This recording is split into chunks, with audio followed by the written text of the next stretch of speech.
when a lightning bolt strikes right near a young girl. No one was expecting this to happen. You're like, what is it? That could be anything. Did she get a new car? Did her duck die? You don't know. You gotta listen to the episode. And then we take a look at a bizarre story that teeters on the edge of true crime and conspiracy. When a wave of child abuse accusations rocks a small town, are they prepared to confront the ultimate evil, even if the evil lives right next door? Today on Dead Rabbit Radio.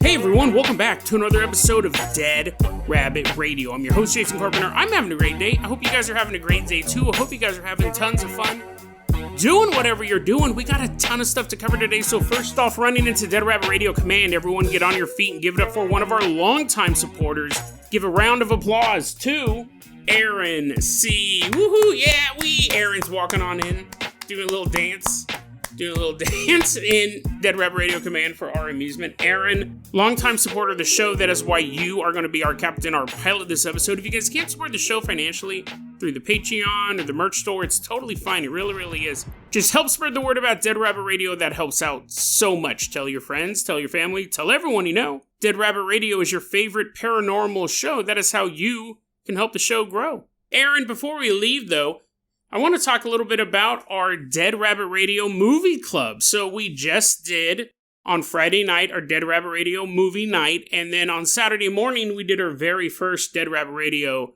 movie morning, and it was awesome. We just watched a bunch of short horror films. I haven't seen them before. Watching them with you guys, I like to go in blind and enjoy the experience with you. It's so much fun to do. It really, really is. We watched some really good ones this time. So just real quick, I kind of wanted to go over those. I'm not going to go into detail, but I'm going to have all of these in the links of this episode. But some of the big standouts between the two, movie night and movie morning. We had FruitHead, which I'm sure some of you guys may be familiar with. It's an official commercial for Gushers candy, but they made it a horror movie. It's really, really good. That was a standout one. We watched Funny Bunny. I really enjoyed Funny Bunny. You could tell that director, and I didn't write down who it was, but that director has an eye for horror. I'm really looking forward to seeing what else they do, but I'll have to go check the name, otherwise I won't know. Really, really awesome camera work in that one, and it was scary, and it included a rabbit. So it was on theme. Selfie is one we watched in the morning, and it was one of the last ones we watched. And you think it's going one way, and it ended up very well. A lot of these short horror films, because we watched probably 15 on the night, 15 in the morning, and I'm going to just talk about 4. A lot of them are just kind of middling. Some of them are okay, but they weren't excellent. Selfie, you thought you were just going to get a disposable short horror film, and it was really good. I really, really enjoyed that one. And then We Got a Dog was another good horror movie, a horror short that we watched. Again, it was scary. It was short, it was scary, and it was well done. Also, I personally liked We Did a Ritual. I don't know if the other people in the movie morning really liked that one as much, but We Did a Ritual I enjoyed. So I'm going to put all of those in the show notes. You can check those out. And then I'm also going to include links to the entire playlist for the movie morning and the movie night. So if you're looking for something fun to watch on Halloween, maybe in the background, throw one of those playlists up.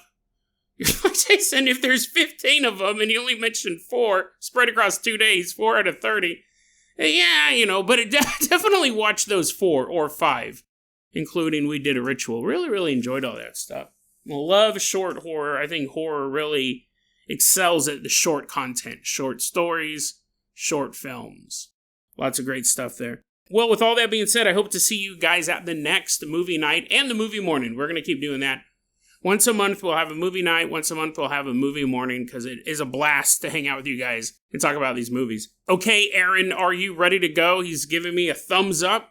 Everyone climb inside the... Oh, here's a new vehicle. We got a new vehicle. I think it's new. Everyone climb inside the bunny baby carriage. You brought your adult diapers, right? This is now an adult diaper fetish podcast. Everyone put on...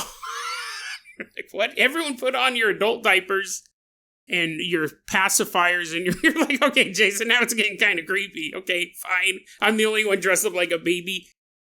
Everyone climb inside the bunny baby carriage as Aaron pushes us out of Dead Rabbit Radio Command all the way to France.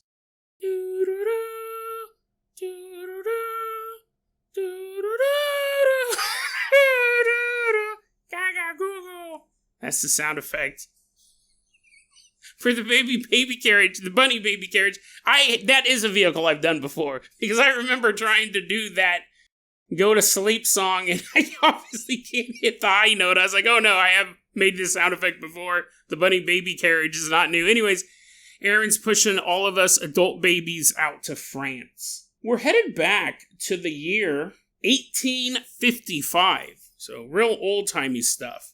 And as we're hanging out in France, first off, I want to give a shout out to Sean on Discord for recommending this story. It's absolutely fascinating. And I want to give a shout out to Odd Old News.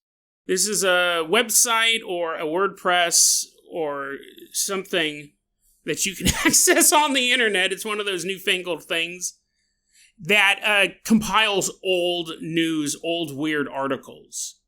So I took one look at this one and ended up signing up for it's one of those things where you sign up for and they send you stories. I don't think it's called WordPress. There's this new thing. But anyways, that's this guy. You're like super confused. You're like, what? Are you sure it's not a scam? I don't think so. Although I have realized all my bank accounts are now gone. Shout out to Odd Old News for finding this story, and shout out to Sean for sending it over. We're headed all the way out to France. The year is 1855. It's late August, early September. We're in the town of Neaufles in France. Now, there's actually two different places called Neaufles over there. Neaufles Saint Martin or Neaufles Avergany. It's one of the two. But definitely in France, we're in the Normandy area. So if you know anything about U.S. history or world history or movies or first-person shooters, you're aware of Normandy. Well, it's near there. But before the soldiers stormed the beaches, before the Call of Duty or the battlefield had begun, there's just a little girl named Julia S. That's how she is reported in these newspapers, so they don't give away her last name. So Julia S., she was walking around one day. I don't know if she was in town or out in a field or storming the beaches of Normandy all by herself, but she's walking around when all of a sudden a lightning bolt strikes right near her. Now, it doesn't hit her, but she definitely feels the effects of it. She's sitting there. I mean, imagine how terrifying that would be. I personally would love to be struck by lightning, because I'm pretty sure that you could get superpowers. Now, you think I'm doing a bit. You go, Jason, no one's that stupid. No, hold on. I'm not saying you should make yourself get struck by lightning. That's not smart. But if I happen to get struck by lightning, one of two things is going to happen. I'm either going to have superpowers, or I'm going to die instantly, but there's no but to that. Is your superpower now you're a ghost? Now you're in heaven? Yeah, it's a really good superpower, Jason. No, I'm kind of curious. I shouldn't say I believe this 100%, but I think this could happen. I could get struck by lightning and die instantly. But then I wonder if I would shift to a Mandela universe where I do have superpowers. Now, I wouldn't be able to prove it to any of you guys. I would be burnt to a crisp in this reality. But I think it probably would give you some sort of ability. The ability to feel pain in every centimeter of your body. I'm not saying get electrocuted. And that wouldn't work, right? I'm not going to stick a fork in a socket. But I do wonder. I guess I shouldn't say I believe, but I wonder. Because you think about it, what's the most powerful forces that you can encounter on this earth? Lightning, volcano, earthquake, hurricane, tornado, stuff like that, right? Now, you're not going to get superpowers. You might have the ability to fly if you get caught in a tornado, but it's going to be pretty short-lived. But the raw power of a lightning bolt, I do think if you survived, you might have powers. I think that's why this story intrigues me so much. You're like, oh, does she get powers? Well, no, she doesn't get magical powers, but Julia S. is walking this fine day in late August, early September. I couldn't nail down an exact date. When all of a sudden a lightning bolt strikes near her. That crackling sound, the bright flash. She covers her eyes. The raw, unbridled power of a lightning bolt. She's standing there and she's terrified. She's like, oh my God, that was crazy. I almost got killed by this lightning bolt. Oh, I'm going home now. It kind of ruined my afternoon. Also, I might get killed if I stay out here any longer. Now, we don't know exactly how this next sequence of events took place. But anyways, Julia, I'm assuming, goes home and is like, hey Mom, hey Dad, you won't believe what just happened. I almost got killed by a lightning strike. And they're like, oh my God, Julia, that's horrible. Why don't you go wash up for supper? Okay, so she goes up and she's washing her hands. And then she goes, this is weird. My hands, they look different. I can like clench my fists and I feel so strong. And that's weird, she says as she's looking in the mirror. I don't know, did people have mirrors back in the 1800s? I know they did, but maybe it was an expensive thing. Maybe only rich people could tell what they looked like. Wow, here I am, a 7-year-old girl looking in this mirror, but there's something about my eyebrows. You're like, Jason, none of this was in the article. You just said, why are you adding all this fluff? My eyebrows look bushier than normal. And what's that? What's that? I'm tilting my head and I look up my nose hairs. A lot of them. How are my toes doing? Julia looks down at her toes. That's weird. My dainty feet now look like they belong to Bilbo Baggins, who hasn't been invented yet, but I imagine he's a hairy-footed freak. What's going on? And why has my voice changed? She notices that last. Why do I have a deeper voice now? What happened was, according to 3 separate newspapers, in either late August or early September 1855, Julia S. was walking when a lightning bolt struck right near her and turned her into a boy, who's also 7 years old. So I don't think he had a bunch of body hair. He's like, I don't think your voice changes at age 7 either. But Julia S. turned into a boy. She couldn't understand it, obviously. Julia's now a boy. Or he couldn't understand it. I'm sure he was like,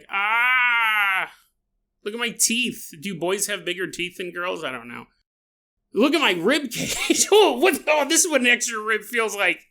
Julia's mom and dad were shocked by this as well. Obviously. This was not on anyone's day planner. But they all had to live with it. There was no way to reverse it.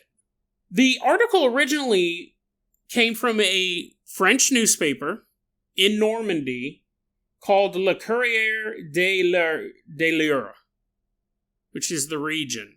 So like the daily paper of Eure, which is where this Neaufles is. And then it was published in the New York Post. And then it was published in the Ingersoll Chronicle and General Intelligencer for the County of Oxford, Ingersoll, Ontario, Canada. It was published on September 7th, 1855. And in that article, they say the story happened on a sunny Wednesday. And so I didn't know if it was just I don't think it was that week, because obviously it has to be published in the French newspaper, then the New York Post, and then the Canadian paper. That's why I'm thinking late August, early September. Now, obviously, we want to know if this story's true or not. Like, it's just a creative writing thing. It's kind of shallow. There's not a lot of detail. In fact, the only information there, because here's the thing, how pivotal would that be? Your kid leaves home and then they come back, they're a different sex. The article says the family was kind of struggling with saving up money to pay for her dowry, because this is mid-1800s France. But now that they've come to terms with the fact that their daughter is a boy, they've kind of rest easy. They kind of go, oh, we don't have to really save up anymore to have her married off, because now she's a boy. But the article says, actually, that's very short-sighted, because if there is a war, your son will get drafted, and you're going to need that money to pay for a substitute. So don't party too much. Don't take that vacation just yet, parents. Because now you have a son, you have a whole host of different problems. Which is kind of an interesting insight into the culture at that time. The parents really didn't have a huge problem with it. They were kind of relieved that they didn't have to pay that money. The article also says, it's very interesting because they go, listen, this is not the first time lightning has changed people. And they cite 2 other times from an old book that was published in 1760. This is so fascinating. This is why I love paranormal stuff. People have been writing it and researching it for centuries. For centuries. In 1760, there is a paranormal work called Singularities Scientificus. They said in 1760, this work called Singularities Scientificus, Volume 2, page 17, talks about lightning strikes changing people. They cited a story of a man who was walking when lightning either struck him directly or struck near him. But he was in the general vicinity, and this man, he had crossed eyes. He had cross eyes. And the lightning strike made his eyes not be crossed anymore. Yeah, Jason, because it probably fried his brain. That's way different than a girl becoming a boy. Well, I'm not done. They had another example of a woman who was walking around and lightning struck near her or on her, and she was blind in her left eye. Pre-lightning strike, just so we're clear. She was blind in her left eye. Lightning.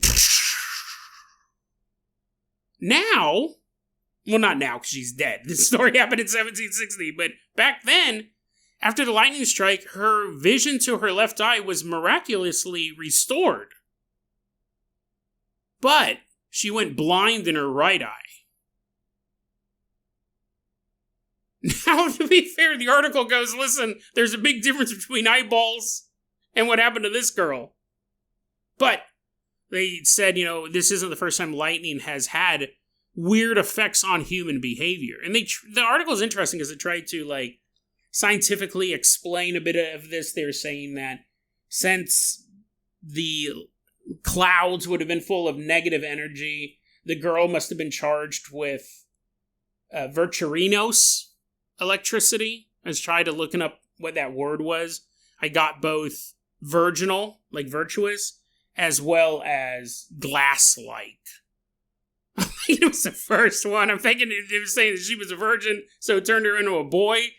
Not that she was glass-like and then that she turned into a boy. But anyways, there was one other thing too, and before we wrap this up, I thought this was really interesting, but what was it?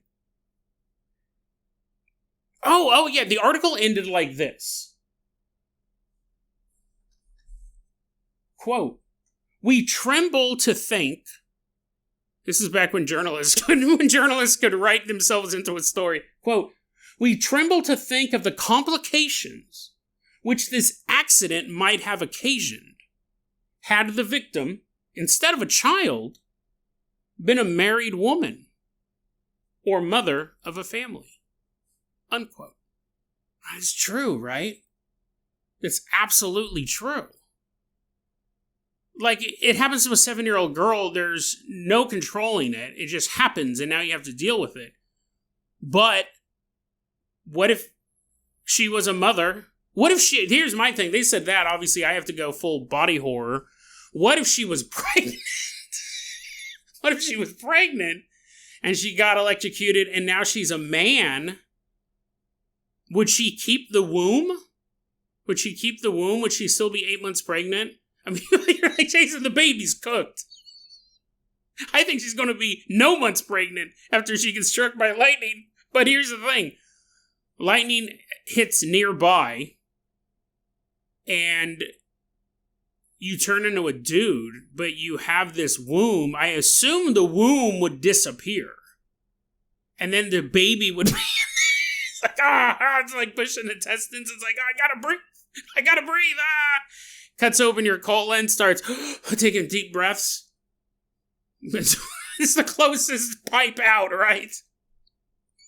What? Why am I a man? And why am I farting so much? Oh, the baby's using my colon to breathe. It's blowing me like a bagpipe. Gotta get to the hospital. Get this baby cut out. The cesarean's been invented already, right? In 1855. So, here's an interesting question. We'll wrap it up like this. We'll go on to the next segment. If tomorrow, because I was thinking about this the other day, because I watched a bunch of movies about people switching genders recently, and was it porn, Jason? No, it wasn't. It was on Tubi. I was watching Tubi movies. But anyways, I'll put them in the show notes. You're like, I want to see those movies. I'll put them in the show notes. You can check them out. Sam was one of them. What was it? It's a boy-girl thing. That one was actually pretty good. It's a high school one. It's kind of funny. I was thinking about it. I go, if all of a sudden I woke up and I was a woman, like I turned into a woman, Jason Carpenter became a woman, obviously nobody would believe me. Right? If this girl shows up at work and I'm wearing my little name badge and people are like, what are you doing? Sorry, I haven't explained it yet. I've already been working there for 3 hours. Oh, yeah. I'm surprised it took you this long to realize that I'm not Jason. I'm clearly a woman now. Who would you talk to? Who do you think you could convince that you were the real you? And I don't know if I have somebody. Who would you tell? Who would you be able to actually convince that you were now a totally different sex? Who could you? I don't know who I would get to believe me. But because that's always like the first act of these movies. Charlie, look, no, it's me, it's Dave. It's Dave, but I'm trapped in this hot woman's body. Who did Dave put you up to this? No, I am Dave. You need to all that. I watched a bunch of them back to back, so I could basically write my own at this point. But yeah, what would you do? A 7-year-old girl turning into a boy, it would be shocking, no pun intended. But it would definitely be 100 times more complicated if you were an adult, you had a family, and if you had a baby inside of you right now. Fascinating stuff. Is it true? Oh, did I say, I don't know if I said this. I actually contacted the Departmental Archives Directorate of Uri. That's the town. They have copies of this newspaper. They keep archives of everything. I reached out to them a couple weeks ago. They got back to me and said, we haven't found anything yet. Can you give us some more information? And I sent them some more information the past couple days. And I'll update this story, obviously, if they do let us know anything. But as to now, they couldn't find that particular article. But again, it is over almost, that's almost 200 years old at this point. Is that true? Yeah, kind of. Okay, quick change up. I recorded the second story, the one that's on the border of true crime and conspiracy, and it was 55 minutes long. There'll be a little bit of editing in there, but it's a very linear story with a lot of twists and turns, which I know is an oxymoron, but there's not a lot you can edit out from that narrative. That'd make this episode an hour and a half long. So what we're going to do is we're going to move that segment to tomorrow's episode, and we'll figure out something. I got another story we're going to do today, because it's really good, and there's really not a lot you can edit from that one. And this previous story, again, not much you could edit out, not a lot of fluff. You were just saying, you did say electricity. I never said electricity would give me superpowers, to be fair. I said lightning. You could edit that out, but that was, like 2 minutes. I'd still have an hour and a half long podcast. So, Aaron C., I'm going to toss you the keys to the world-famous Carpenter Copter. We are leaving behind France. Why don't you fly us all the way out to a hotel in anywhere, USA?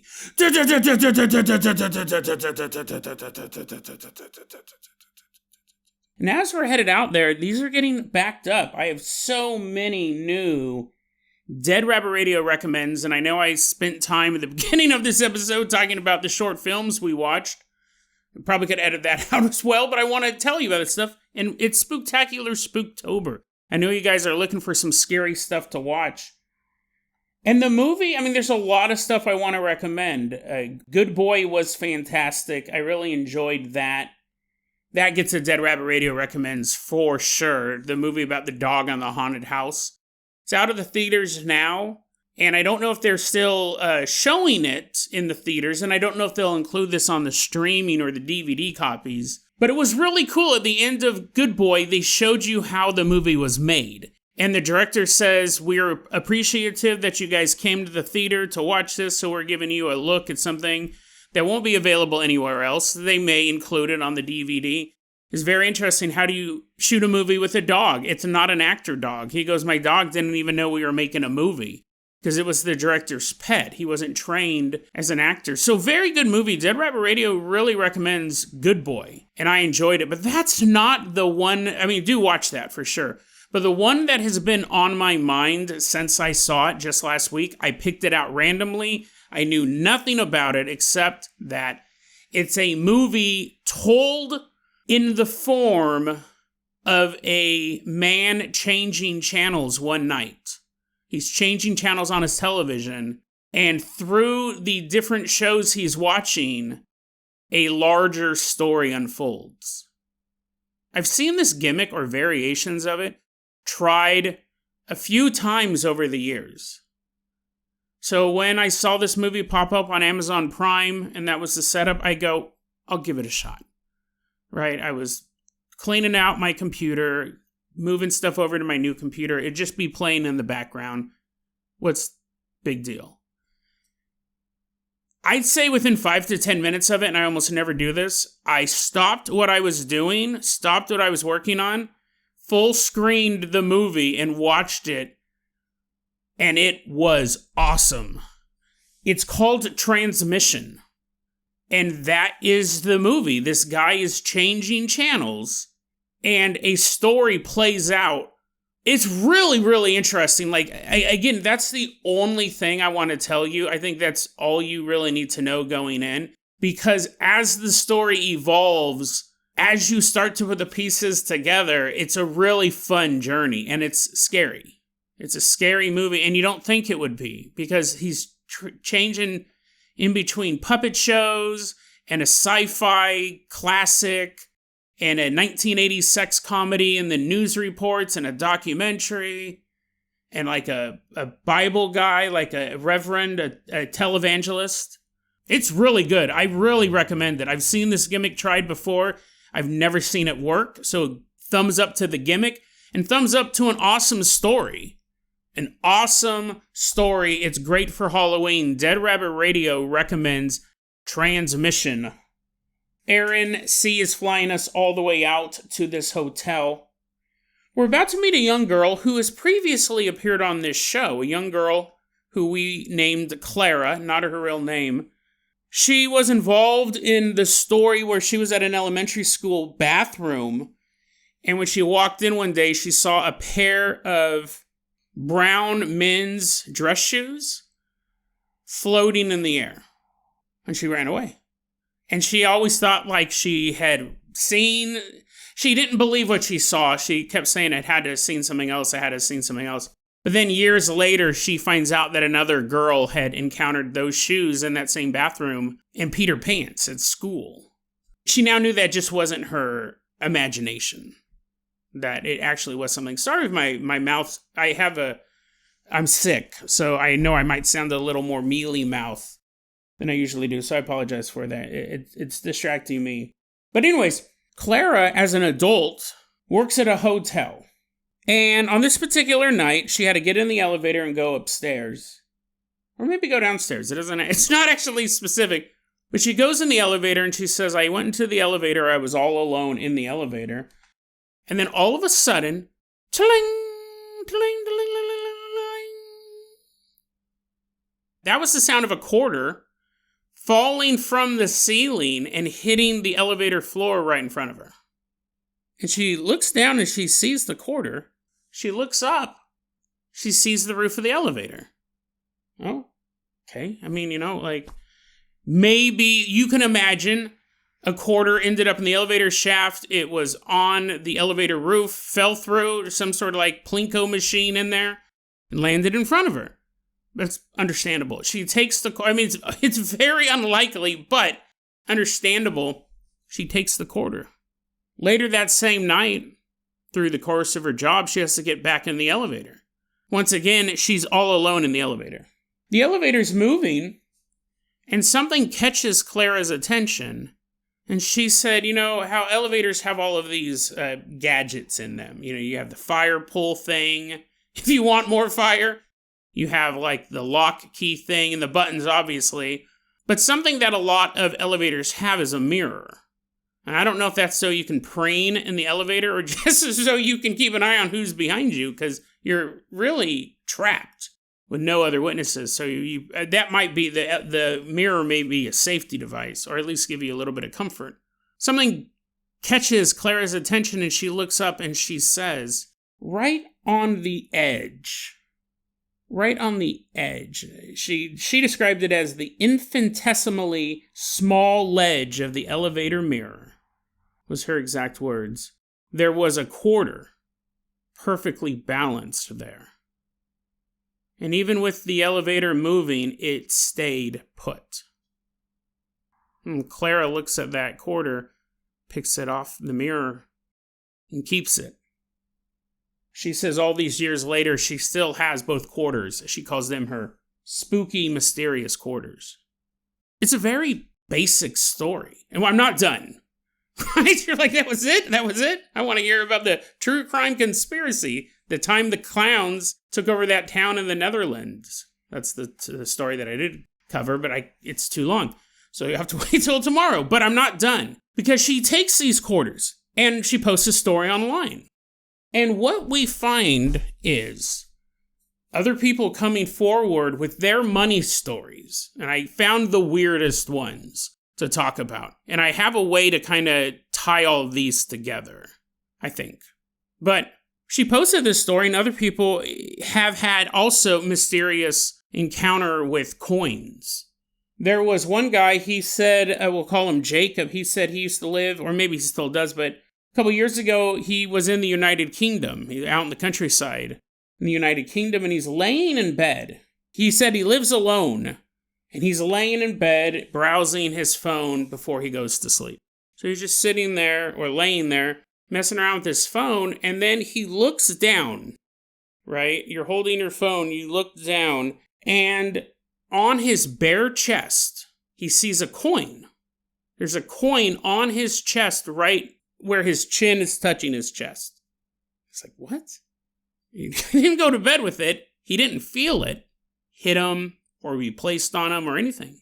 But he looks down and he sees this coin on his chest and he picks it up. It's a rupiah coin. A 50 rupiah coin from Indonesia. He's like, what? What is this? I've never seen this before. Now it's on my chest. He goes, he did look it up, and it's super rare. They don't make coins of that low of a denomination anymore. How did it end up on his chest? There's another story about a guy named Matt. I'm going to cut out a lot of the build-up for this story, because really we're just going to focus on the coins. Long story short, his family, like his grandparents had a home, and eventually Matt and his family move into the home that used to be his grandparents. But they had to do full renovations when Matt's family moved in. And one of the things they started to notice, they didn't notice it the first time, they didn't notice it the second or third time, but as it kept happening, I kept going, what in the world is this? They'd go into the bathroom at the end of, like, the renovation workers would come in, they'd be doing everything. Apparently the grandparents' dog pooped everywhere, and like the floorboards are all messed up. So it was a pretty major thing. At the end of the workday, when Matt or one of his family members went into the bathroom, there was a dime. They would always find a dime left in the bathroom, and it was always heads up. And they figure, a worker must have left. Again, you wouldn't even think about it the first couple times it happened, but as it kept happening, they started going, well, maybe one of the workers left it. It's a weird thing. It'd actually be kind of unsettling to think that you had some budding serial killer on your renovation team. He's obsessed with dimes. He's obsessed with heads. Couple weeks, this goes on for a while. Couple weeks though after it starts, great-grandpa had a handmade shelf that they moved off the wall so they could paint it, and then they put the shelf back. That was their plan. Well, a few days after they put the shelf back up and they're putting things back on the shelf, making it look all nice, Matt's dad is putting things in there, and he looks and there's a little dime on the shelf. Heads up. Mom one day has her work bag, everything she needs for her job. One day she is looking in there, there's a dime in there. It's not heads up, right? The dime would get jingled around is the word I'm looking for. That could be anything. It's like a work bag. It's a purse. There's probably a dime in there. Matt's dad bought a truck. And shortly after began driving it, one day he walks out to get in his truck. There's a dime inside the truck, heads up. So here's the thing, and Matt himself would find dimes on his desk, heads up as well. Here's the thing, you go, okay, well, I mean, yeah, Jason, that's all interesting. You're all doing air quotes. No, I do think it's interesting because there is a connection and I don't know what it is. Because I was only covering the coolest ones, the weirdest ones. There's a ton of stories like this. The spirit world seems to have a connection to money, which is very interesting because money is fairly new. 10,000, 20,000 years old maybe. In the scope of human history, it's artificial. I mean, sure, it's made out of real items, but if everyone decided to treat a dollar bill like a $10 bill tomorrow, but not to change anything about it, a dollar bill would be worth $10. Or if people weren't pretending and there was massive inflation, you could say a dollar bill's not worth $1 anymore. It's actually worth 32 cents. So it's artificial. However, I can't speak for other countries' money. This would be really interesting to look into. But United States currency has so much symbolism built into it. It reminds me, we covered that story. Where did it take place? It was somewhere in Southeast Asia, where the military guy, this young man who joined the military over there, was told that the reason why they had the emblems on their berets, like their military insignia for the different branches or the different specialties, wasn't just because that way they could recognize each other to see what branch they were in or what their specialty was. No, there was actually symbols in the badge itself that kept them safe from spirits. And a Thai police officer seconded that story. He said he was told the same thing by his police chief. The emblems are designed with elements to ward evil spirits away from them. Because we were covering like a really haunted military base in that story. If that is true, wouldn't it make the same sense to do that to our money? And I'm not saying the government's trying to protect all of us. I mean, that's the base thing they're supposed to do. But imagine if all of the US currency in circulation also doubles as a protection spell for the United States. Because it definitely does have symbology on there. Definitely does. There's been countless books, countless articles, countless YouTube videos about it. So you're basically creating spirit magnets. I wonder if other countries, I wonder if we looked into Mexican currency and the symbolism in that. Or does it not? Is it just a picture of a dude and on the back it's a picture of an eagle eating a snake? Which, to be fair, I mean, that in and of itself, I know that's the flag, but that in and of itself is a symbol that might have deeper meaning as well. Like occult meaning.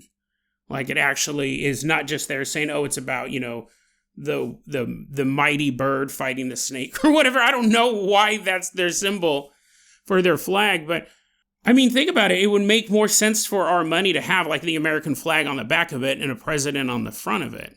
But instead we have all of this imagery. So on the one hand, it's artificial, but on the other hand, it is something that we do know has symbols in it with a deeper meaning than what it looks like. And I wonder if those symbols are actually attracting the world of the paranormal. The idea of pennies and coins falling out of nowhere is so common. I don't think I've ever really covered it on this show before. I might have mentioned it here or there, But falling coins as a paranormal phenomenon is probably up there with being in a haunted house and hearing footsteps somewhere from within the house where nobody is at. It's that common. It's a pretty basic story. You can only tell it so many times before it gets boring. But to the person it's happening to, it's the most mysterious thing that they may ever encounter. But when you're reading about it, it's like, okay, I get it. Coins are falling out of nowhere. It also reminded me, a long time ago we did an episode. It's one of the episodes that I really think about from time to time. It was a conspiracy theory I had myself. I was so glad that I had this podcast, that I could share it or spread it. And that was the idea that money itself is a entity. And I don't want to reiterate the whole episode. I'm not going to waste your guys' time like that. I'll put it in the show notes and you can listen to it if you'd like. But basically, my theory was, because people are constantly saying, I need money, I don't have enough money, if only I had more money, I would have a better life. They're actually praying to a deity, or something that claims to be a deity. And we're constantly talking about not having enough. I want more. And I did a little etymology thing, and it was like, what's the origin of the word money? And it actually is a Greek deity called Moneta. So that was a really interesting, that was one of those stories that I came up with the idea for it years before the podcast. I remember thinking, it's very interesting that people spend a whole chunk of their life, it's a little bit each day, but it could add up to like an hour or two a day, where they're constantly thinking, I need more money. How do I get more money? And what they're doing is they're inviting this deity in, or again, an entity that claims to be a deity. Because what do we associate with money? Happiness, right? Things are better, more leisure. And when things are bad for us, a lot of times we go, if only I had more money, life would be easier. So again, it's like these subconscious prayers to this entity that exists. A very interesting episode. And I was thinking about that too, when I was thinking about this connection between the spirit world and money. I talk about the symbols on money, but maybe it's even deeper than that. Maybe the very concept of money was not even made by man, but was inspired by spirits. Think about it. They can create it. They can create coinage. It can come out of nowhere. There's been the philosophy that it's disappearing in one reality and appearing in ours. But it's very interesting because they seem to be able to do it on demand. If it was a glitch in the Matrix, I don't think it would be as common. But the fact that all these dimes are appearing in this house, pennies falling in rooms, it's so common in the world of paranormal. The spirit world can create coinage. I can't do that. You can't do that. We need special machinery. We need to mine ore for some of our coins. And if not that, we have to create these alloys. They're creating dimes that you can spend. It's legal tender. There's no different. It kind of blows your mind if you really step back and think about it. That's what's so funny about this story. It's like, quarters on a mirror, dimes in a house. But if you step back, it's the spirit world creating a thing that humans need, and not only need, desire nearly every day once they learn the value of it. A little baby's not worried about money, but once you're 5 or 6 or whatever, and you realize, to get that, I need to pay somebody, the next 60, 70, 80 years of your life, that is in the back of your head. Money. It would be the deity that everyone prays to constantly. You do without even thinking.